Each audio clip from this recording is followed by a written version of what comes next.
80,000 కోట్లు 90,000 కోట్లు ఖర్చు పెట్టలేని నిస్సహాయతలో రేపు మళ్ళా రివైజ్ ఎస్టిమేట్స్ వచ్చే ఆస్కారం ఉంటుంది. కాబట్టి మేము ఒకటే రేవంత్ రెడ్డి గారిని కోరుతా ఉన్నాం, నీ పార్టీ కొత్తది కాదు, నీవు కొత్త కావచ్చు ముఖ్యమంత్రిగా, కానీ నీ పార్టీ కొత్త కాదు.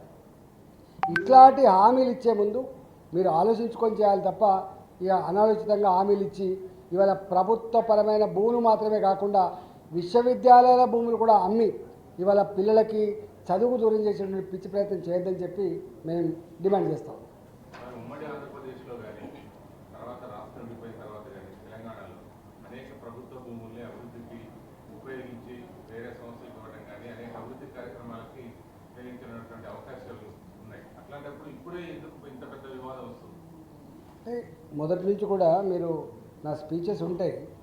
ఉమ్మడి ఆంధ్రప్రదేశ్ రాష్ట్రంలో ఆనాడు కూడా రాజశేఖర్ గారి భూములు అమ్మే ప్రతిపాదన పెట్టినప్పుడు 12,000 కోట్ల రూపాయలు భూముల అమ్మకం ద్వారా వస్తాయని చెప్పి బడ్జెట్లో పెట్టినప్పుడు మేము మాట్లాడాం, మేము వ్యతిరేకించాం. అన్నాడు తెలంగాణ ఉద్యమకారుడిగా టీఆర్ఎస్ పార్టీలో ఉండి ఫ్లోలీడర్గా ఉండి వ్యతిరేకించాం. ఎప్పుడు వ్యతిరేకమై తాతలు సంపాదించిన ఆస్తిని మనమలు అమ్ముకొని తింటోళ్ళని ఏమంటారు మీరు చెప్పండి. పెద్దలు సంపాదించిన ఆస్తిని అమ్ముకొని తింటోళ్ళని ఏమంటారు నేను చెప్పాల్సిన అక్కర్లేదు. ఎవరు అప్పుడు అమ్ముకున్నప్పుడు కూడా తప్పే అంటున్నాను, ఎవరు అమ్ముకున్నా తప్పే అంటున్నాను.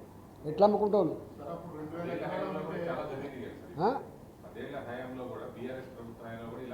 ఎవరు అమ్ముకున్నా తప్పేనండి. చేస్తున్నారు, అప్పుడు కూడా చేసిన వాళ్ళు ఉన్నారు, అప్పుడు కూడా అడిగిన వాళ్ళు ఉన్నారు. అప్పుడు బయటకు ఎక్కువ తక్కువ రాకపోవచ్చు, కానీ ఇది విశ్వవిద్యాలయ భూమి కదా, ఇది సెంట్రల్ యూనివర్సిటీకి సంబంధించినటువంటి భూమి కదా.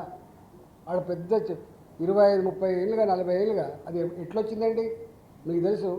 1969లో తెలంగాణ ఉద్యమం జరిగి 370 మంది ముక్కుపచ్చల ముద్దుబిడ్డలు వాళ్ళ ప్రాణాన్ని పణంగా పెడితే 6 సూత్రాల పథకంలో భాగంగా ఆనాటి కేంద్ర ప్రభుత్వం ఇందిరాగాంధీ గారు సెంట్రల్ యూనివర్సిటీ ఇచ్చిందనే విషయం మర్చిపోకండి.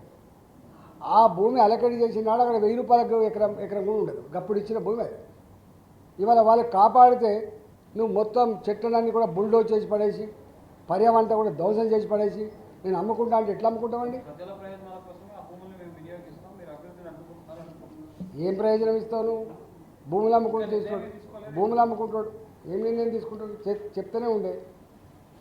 ఇవాళ కాంక్రీట్ జంగలే ఇప్పటికే లంగ్ స్పేస్ లేక అనేక రకాల ఇప్పుడు చెట్లన్నీ కూడా పొల్యూట్ అయిపోయినాయి. మీకు హైదరాబాద్లో పార్కుల స్థలాన్ని కూడా ఆక్రమణకు గురైపోయినాయి. ఆడుకుందామంటే పిల్లల కింద జాగలేదు, వాకింగ్ చేద్దామంటే ఇంత జాగలేదు. మీరు చూస్తున్నారు, ఒక్క పార్క్ ఎక్కడైనా ఉంటే 100,000 మంది రోజు పొద్దున పూట వాకింగ్ చేస్తూ ఉన్నారు. భూములు అమ్ముకుంటారే ఉన్నారు. ఇప్పుడు దొరుకుతుందా చెప్పండి? భూములలో మంచి గొప్ప గొప్ప ఫ్యాక్టరీలు పెట్టండి, గొప్ప గొప్ప ఇన్స్టిట్యూషన్స్ పెట్టండి, ఎంప్లాయ్మెంట్ జనరేషన్ చేయండి. అమ్ముకుంటావా?